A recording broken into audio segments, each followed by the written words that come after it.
Sophie's warning didn't tremble, it rang. Grandpa, Mom and Dad said after everyone leaves, they'll fix your money situation with papers. The word papers weighed more than the balloons bobbing over her head. I buttoned my jacket, thanked the hosts, and excused myself with a headache. You don't clash on a stage. You reset the lights, then you own the show.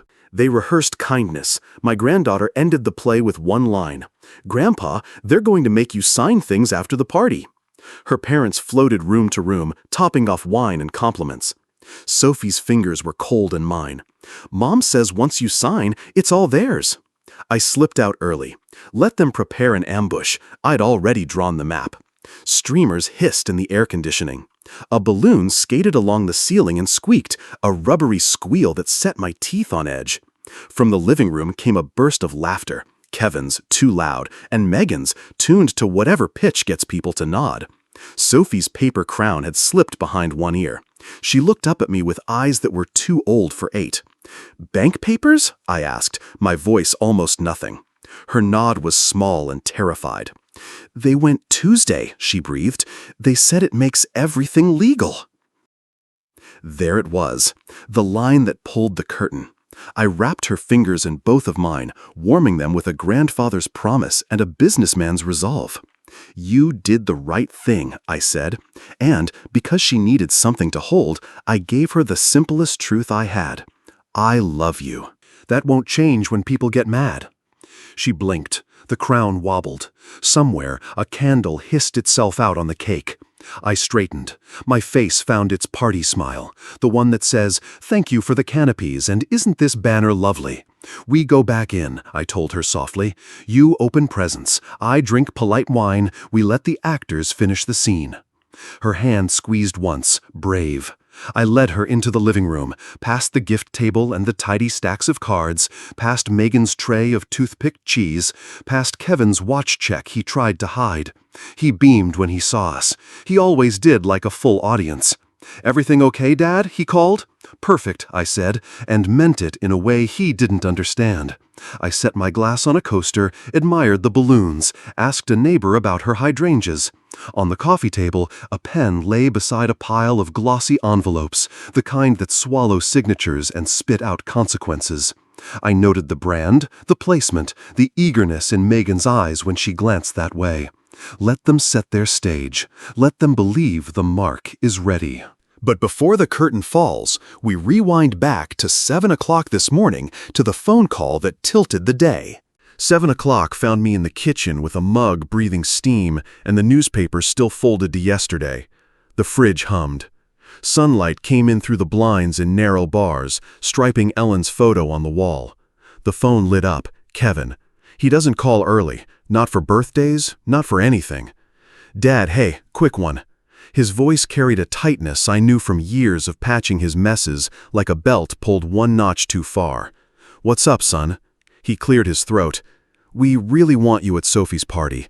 Actually, could you come a little ahead of time? Megan and I hope to talk about some family things." Family things. The chair creaked as I sat. "You can say them now." "In person is better." Muffled, away from the receiver, Megan said something sharp and fast. He came back, too cheerful. She asked me to make sure you're coming. We want to make sure everyone's taken care of."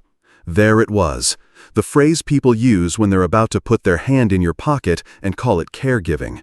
"I'll be there," I said. "What time?" 1:30, party starts at 2. He tried a laugh that didn't fit his mouth. "Keep an open mind, okay?" We hung up. I watched steam unwind from the coffee and thought about how many times I'd unknotted that boy's life. On the fridge, a crayon river ran under a crooked bridge Sophie's drawing from our last walk by the Scioto. In purple she'd written, "Best day with Grandpa." Ellen's voice, steady as always, came back as if she were standing by the sink. "Watch Kevin, not because he's cruel, but because he's weak. Weak attracts pressure." I set the mug down and opened the closet. My hand skimmed shirts until I found one Ellen had always called my honest blue. In the mirror, I saw a man who'd built things that didn't fall down because he checked foundations twice. Keys, wallet, list for gifts.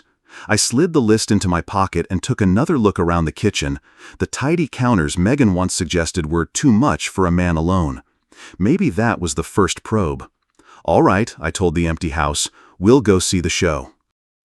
I locked the door behind me and headed for the car.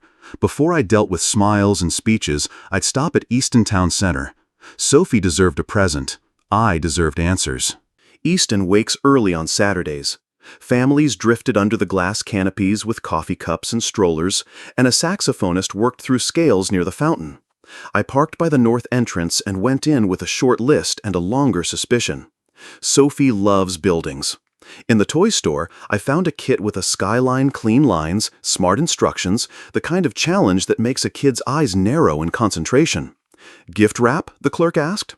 "Please," I said, thinking about how Sophie reads diagrams like stories. The bike shop was next. A matte blue junior frame, light enough for a hill on Neal Avenue, brakes she could trust, reflective tape for evenings when fireflies come out over the Scioto. The salesman held the door while I loaded the box. "Birthday?" he asked. "The best kind," I said. Back in the lot, a familiar voice. "Mr. Cole." Mr. Patel waved a bookstore bag. "We've shared a sidewalk and small talk for years." He tapped his watch. "You're up early too." "Birthday prep," I said. "You?" "Beat the crowds," he smiled. "Oh, speaking of crowds, I saw Kevin and Megan downtown Tuesday. First Federal Bank. Big stack of papers." They looked serious. He chuckled like it was nothing. Refinancing? Young people and their paperwork. Tuesday. Bank. Papers. I let the words settle like bolts tightening on a beam. "Could be," I said lightly. "They've been planning a lot lately." We chatted a minute about paperbacks and parking, then I wished him a good weekend and crossed to the florist. The cooler breathed out green air. "White roses," I told the florist, "a dozen." She trimmed stems with a confident snip and wrapped them in crisp paper. "Special day?" "For my granddaughter," I said, "flowers for her mother." The bundle cooled my palm. In the reflection of the florist's window, I looked like any other grandfather doing what grandfathers do, spoiling a child with time and things that roll. But the reflection didn't show the clock I'd started in my head. I set the roses gently in the front seat, gifts in the back, doubt riding shotgun. The path from family talk to sign here is short when someone is in a hurry. If there were papers, they needed my signature. If they needed my signature, they needed me comfortable. I pulled onto Morse Road toward Clintonville. Let them get their stage ready. I would arrive on time, take my seat, and watch who cues whom. Turn signal ticking, I eased onto Morse and let the city slide by in spring colors lawns just past winter, forsythia shouting yellow, a sky the pale blue of plans not yet tested. The roses rode shotgun. The bike box grumbled softly in the back. Somewhere between a red light and the next green, I counted not miles but patterns. 247 times I had said yes. Transmission repairs that became full engine jobs, grocery money that became a budget line, tuition checks written with a pen that felt heavier each month. Each request arrived wrapped in, "We hate to ask," and left with, "You're a lifesaver." It took 247 favors to teach me the shape of the word no. My hands knew the wheel the way they used to know a framing square. Feel the true line, correct before the sag shows. Ellen used to call it my second sight. "You don't read people, Ray," she'd tease. "You read pressure." Pressure was everywhere today, on Kevin's voice, in Megan's smile, in Mr. Patel's harmless story about Tuesday on Gay Street. I rehearsed nothing. That was their department. Mine was measurement. How close does Megan stand when she wants a signature? Who interrupts when money comes up? Where do they place a pen? A negotiator doesn't argue in the hallway. He collects tells, then controls the room. I passed the turn for High Street and cut toward Clintonville, letting the tires hum the last of my irritation into the pavement. Boundaries, I reminded myself, are not anger. They are architecture. You set the load-bearing walls first, or the rest is decoration. At a stop sign, I checked the mirror. The man who looked back was older than the one in my memory, and steadier too. I tried on the face I'd wear for the afternoon, the slight stoop, the slow nod, the easy smile that says tired but grateful. Let them think I'm soft around the edges. Soft things absorb impact. They also spring back. The neighborhood narrowed into porches and flags. Balloons bobbed above a mailbox, and somewhere a child shrieked with the simple joy of being 8. I pulled to the curb and killed the engine. The house was dressed for a party, paper garlands in the window, a banner scalloped and precise. Through the door came laughter, bright and a little brittle. I lifted the roses, squared my shoulders just enough, and reached for the bell. Time to take my seat and see who cues whom. Megan opened the door like a game show reveal. "Ray, you look wonderful," she sang, palms warm on my forearm, a beat too long. The house wore celebration banners scalloped straight, balloons anchored by color, music turned to a volume that fills silence before thoughts can form. "Happy to be here," I said, setting the roses in her hands. Her smile lifted, then tightened a millimeter when she clocked the brand on the florist's paper. Calculation is a muscle. Hers was fit. Kevin swept in with a clap to my shoulder. "There he is, my dad, the legend!" He said it like a line he'd practiced at red lights. "Folks, this is the man who taught me everything about building things that last." A couple from the block chuckled politely. Kevin's eyes flicked down and right after he finished. Classic tells don't retire. I let the room wash over me. The coffee table had been cleared to a shine. Napkins folded like little sails. On a sideboard, a neat stack of envelopes waited beside a capped pen laid just so, a still life of intentions. Megan drifted in their orbit, keeping the stack within her peripheral vision as if proximity might speed the clock. "Raymond." Miss Green eased to my side, clutching a plate of strawberries. "Your granddaughter is an old soul. She asked me last week if grown-ups ever disagree about important things. Sweet thing, worrying over big ideas." She tilted her head toward Sophie, who sat cross-legged with a friend, smiling the smile you learn for other people's comfort. "She's thoughtful," I said. We both watched Sophie a moment longer than casual. Megan reappeared with a glass before mine was half empty. "Hydrate, Ray," she teased. "We want you comfortable." Her gaze darted to Kevin, then to the sideboard. A quick nod passed between them like a secret handshake for the anxious. Whenever conversation drifted near money, mortgages, a guest's new job, Kevin rerouted it with bright anecdotes. "Dad's the best fisherman on the Scioto," he announced. "He can read a current like a map." People laughed. His watch vibrated. He checked it, then pretended he hadn't. I played my part, asked about lawns, admired a handmade banner, listened to a neighbor describe a home project gone wrong. Each time I offered a practical fix, Megan pivoted the topic back to comfort, to snacks, to anything other than plans. Across the room, Sophie looked up, found me, held my eyes for a second, then looked toward the hallway where family photos marched in neat frames. The message was quiet and clear. I excused myself with a hand to my temple and drifted toward the photos. The hallways smelled faintly of candle smoke and lemon polish. Family photos marched along the wall, school pictures, a wedding smile, a baby in a knit hat.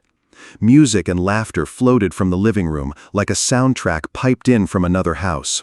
Sophie slipped to my side, crown askew, cheeks flushed from trying to look happy too long. Her hand found mine. Cold, small, certain. "Grandpa," she breathed, eyes on a photo of herself as a toddler. "After the guests leave, they're going to make you sign things." "What things?" I asked, barely moving my lips. "Papers from the bank. They went on Tuesday. Mom said once you sign, it's all theirs." The last 2 words came out like she'd practiced them and hated every syllable. "She told Dad it will be legal." A cheer rose from the living room. Someone had told a joke. The sound made the hallway feel narrower. I crouched so we were eye to eye. "Thank you for telling me," I said. "You were brave." Her mouth wobbled. "Please don't be mad at them at the party." "I won't make a scene," I said. "I won't give them the scene they rehearsed either." She swallowed. "Will you still love me if they get mad?" My chest tightened. "There's nothing you could do that would change that," I said. "Not ever." We stayed like that for a beat, the crowd's noise, the quiet of the frames, her pulse fluttering against my fingers. Then I gave her a job. "We go back in. You open presents. You laugh at the right places. If anybody asks, I'm a little tired. That is all." She nodded, a soldier taking orders. "Okay." I stood, smoothed my jacket, and let my face find the bland expression adults call fine. We stepped into the living room together. Megan materialized with a sip-ready glass and the exact concern the moment required. "Ray, you look pale. Need water? Sit down?" "Just a headache," I said, touching my temple. "I'll rest a bit." Gifts rustled. Sophie played her part. Kevin told another story about me that didn't belong to him. I checked my watch, not to hurry time, but to mark it. 10 minutes later, I set the untouched glass on a coaster, thanked the hosts, and apologized to a half-circle of neighbors. "I'm not myself today. I'm going to lie down at home." Hands squeezed my shoulder. Polite concern rippled. At the door, Megan tried to recalibrate. "Tomorrow, then." "We can chat." "Tomorrow," I agreed, and stepped into the cooler air. The door closed behind me with the soft click of a safe latch.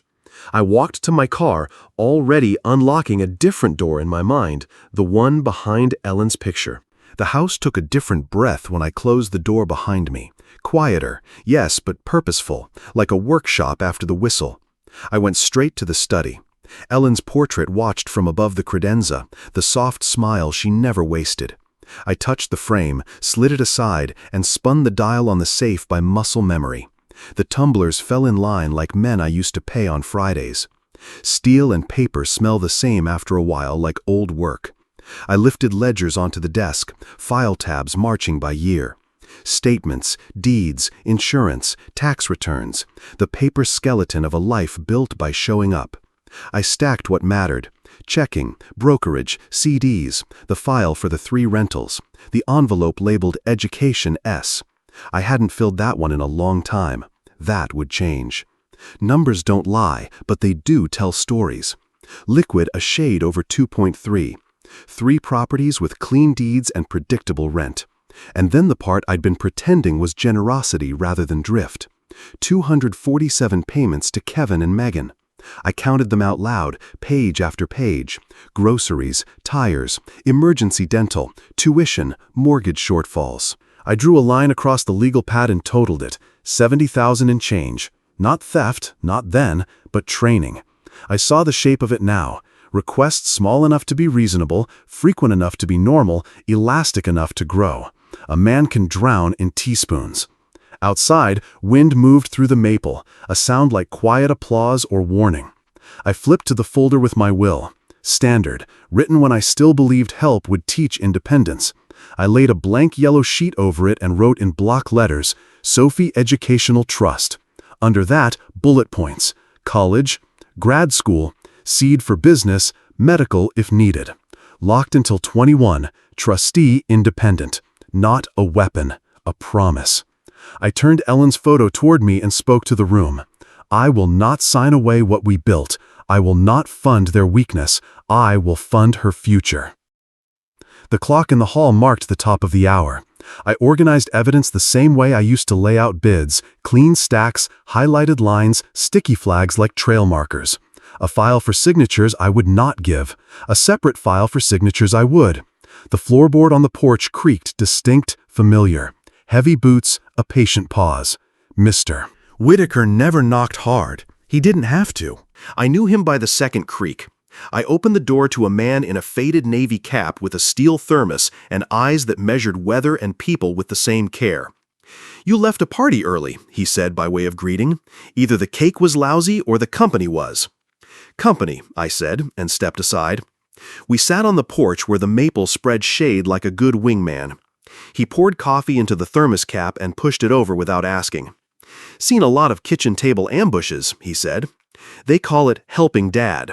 Looks the same, though papers arrive when the house is tired and someone says, 'Sign here,' so no one has to worry." "Power of attorney?" I asked. He nodded. "Or worse, guardianship. That one's a freight train once it starts.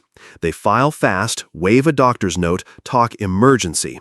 Suddenly, you're a passenger in your own life." He took a slow sip. "Rule 1. Don't sign in their room. Make them come to yours." I glanced at the study window, where Ellen's portrait hung straight again. "My room," I said. "Your witnesses," he added. "Your notary. Someone who knows their job and isn't shy about keeping the stamp in the pocket if things smell wrong. I've seen notaries refuse when a signature looks pushed. Good ones do." "Bank?" I said. "Bring a professional who can name the thing," he said. "Somebody with authority, VP, manager, won't be dazzled by, 'We're just trying to help.' People behave different when the room has rules. He watched me not write anything down and grunted approval. Don't argue in the moment. Don't preach. Ask questions. What does this authorize you to do? Why today? Why here? Make them say it plain. Rope is a tool. Sometimes you hand it to a man and he ties the knot himself. I looked out over the yard Ellen had taught into order. I'll invite a notary I trust, and a banker who remembers me from the days when contracts were handshakes. Good, he said. He stood, joints popping like old timber. Set your own clock. And, Ray, he tipped the cap back enough to meet my eyes. Love your people, but don't abandon your post. When he'd gone, I took a yellow pad back to the desk and wrote the plan big enough to read from across the room. Monday, 10 a.m., Carla, notary. Monday, 10 a.m., Jacob, bank VP. 10:05, Kevin and Megan, documents. I underlined the time twice. Sunday morning dawned bright and clear, and I settled into my home office with a fresh cup of coffee. The aroma filled the air, offering a stark contrast to the tension I felt brewing beneath the surface. It was time for my first call, Jacob Reyes, the bank VP. "Good morning, Jacob," I said when he picked up. I wanted to discuss the details of the conservatorship procedures that Kevin and Megan inquired about last Tuesday. "Sure, Raymond. They were quite detailed in their questions," Jacob replied, a hint of surprise in his tone. "They seem to have done their homework." My pulse quickened. What exactly did they ask? They wanted to know about emergency procedures, documentation requirements, and how quickly the process can be initiated. It sounds like they're serious about this. "Thank you for the information, Jacob. I appreciate it." I hung up, feeling a mixture of anxiety and determination. They were preparing for something big, and I needed to be ready. Just then, my phone rang again. It was Kevin. "Hey, Dad, just wanted to check in on you. How are you feeling?"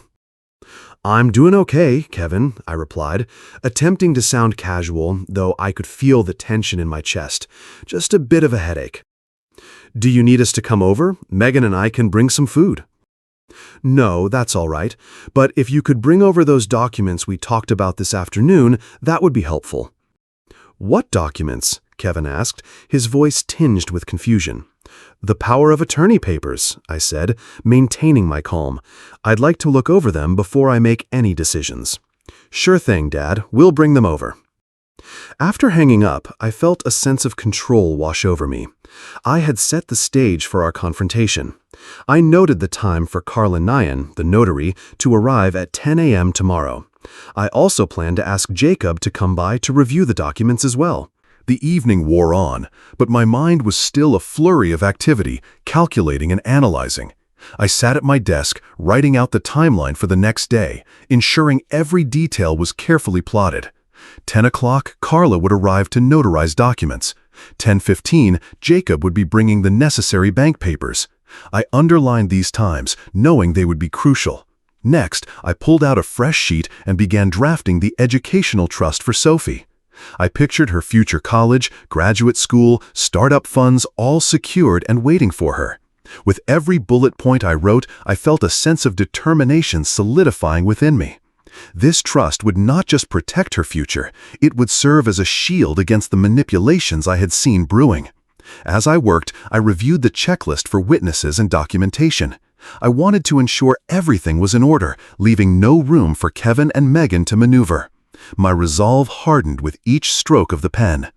Later that evening, the doorbell rang, pulling me from my thoughts. I opened the door to find Kevin and Megan standing there, the leather portfolio in hand. "Hey, Dad," Kevin said, forcing a smile. "We brought the paperwork you wanted to look over." I feigned a tired smile, inviting them in. Perfect timing. I've been thinking about our conversation. I led them to the living room, where I had set the mood to feel relaxed yet alert. Megan opened the portfolio, revealing the neatly organized documents they had prepared. "These are the power of attorney forms we discussed," she said, her tone light, almost too rehearsed. "We want to make this as easy as possible for you." "Easy?" I echoed, letting the word linger in the air. "You mean easy for you to take control of my affairs?" Kevin's smile faltered slightly, but he quickly regained composure. "No, Dad, it's about helping you manage things better. We care about you." I rubbed my temples, feigning fatigue. "I appreciate that, but I'm a bit foggy tonight. Maybe it's best to wait until tomorrow to sign." "Tomorrow sounds great," Megan chimed in, a hint of relief crossing her face. "We just want to ensure everything is in place." I nodded slowly, letting the pretense of confusion settle over me. "Yes, let's do it tomorrow. I'll have my head clearer then."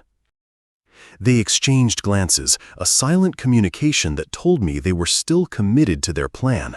I could sense their eagerness to push this through quickly, but I wasn't about to let them. As they left, I felt the weight of their expectations lift. Tomorrow, I would be ready, surrounded by witnesses to protect my interests. The trap was set, and I was determined to outsmart them. The morning sun filtered through the blinds, casting striped shadows across my office as I prepared for the confrontation. I had spent the early hours reviewing my notes and gathering my resolve. Today was not just about signing papers, it was about reclaiming my independence. At precisely 9:45 a.m., Carla arrived, her demeanor professional and focused. "Good morning, Raymond," she greeted, her eyes scanning the room before settling on the organized documents spread before me.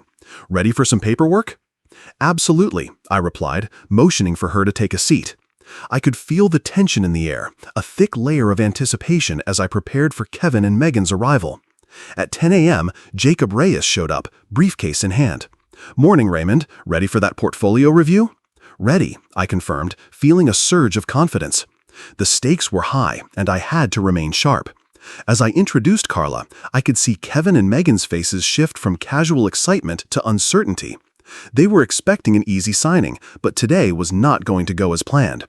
"Thanks for coming," Kevin said, attempting to maintain his bright demeanor. "We're here to help you manage things better." "Manage?" I echoed, letting the question hang in the air. "What exactly do you mean by that?" Megan leaned forward, her expression earnest yet rehearsed. "We think it would be beneficial for us to have power of attorney to help you with your finances and medical decisions." I felt a familiar tightness rise in my chest. "And why would I need that? I've been managing quite well on my own for years." "Dad, you've been feeling a bit out of sorts lately," Kevin interjected, a hint of desperation creeping into his tone. "We want to make sure you're taken care of." "Take care of me?" I raised an eyebrow, watching them squirm slightly in their seats. "Or take care of yourselves?" Just then, as if cued by the growing tension, the door opened, and I caught a glimpse of Sophie peeking around the corner, her eyes wide with concern. She was the reason for my resolve. I couldn't let them manipulate me any longer. "Let's get to the matter at hand," I said, my voice steady. "I'm aware of your plans regarding the power of attorney." "I've been doing my homework too." The color drained from Kevin's face, and Megan's carefully crafted smile faltered. "What do you mean?" Kevin stammered, his confidence slipping. "Let's just say I've been preparing for this conversation," I replied coolly, letting the words sink in. "I have documents here that outline my intentions, and I want to ensure that everything is done properly." Carla shifted in her seat, her professional demeanor intact. "I'm here to notarize any documents you wish to sign today, but I need to make sure everything is clear and above board." The sudden appearance of a witness added weight to the room, and I felt their calculated confidence begin to waver. "We're ready," I said, keeping my gaze steady on Kevin and Megan, "but let's set the record straight first." I signed the documents for the educational trust, feeling a weight lift off my shoulders. This was not just a legal formality. It was my commitment to ensuring Sophie's future was secure. From now on, there will be no more financial support for you, Kevin and Megan. You have 1 year to show genuine change. Kevin's voice trembled as he muttered an apology, but it felt inadequate. Megan remained silent, her calculating eyes darting between the papers and my face, weighing her next move. The door clicked shut behind them, sealing away the tension and their plans. As I turned, Sophie appeared at the doorway, her expression a mix of curiosity and concern. "Grandpa, are you okay?" she asked, stepping inside. I knelt to her level, my heart swelling with love. "I'm fine, sweetheart. I just made some important decisions for your future." I opened a brochure detailing veterinary schools and potential career paths. The images of bright campuses glimmered in the light. "Can we look at these together?" Sophie's eyes sparkled with hope. "Absolutely," I replied, spreading the brochures across the table. "You have every opportunity ahead of you." "Will you always help me?" she asked, her small voice earnest. "Love remains, and so does your future," I assured her, feeling the truth of my words. As we explored the possibilities together, I knew I was fulfilling my promise to Ellen, to always take care of Sophie, no matter the cost. In life, we often face betrayal stories that test our faith and resolve. As I look at Sophie, I remember Ellen's words, "Love remains." When we confront deceit, we must stand firm in our values and protect those we cherish. God reminds us that our strength lies in honesty and love. By setting boundaries, we can preserve our integrity and ensure a brighter future for our loved ones. If you've ever faced a similar challenge, share your thoughts in the comments below, and remember to subscribe for more inspiring stories that resonate with your heart.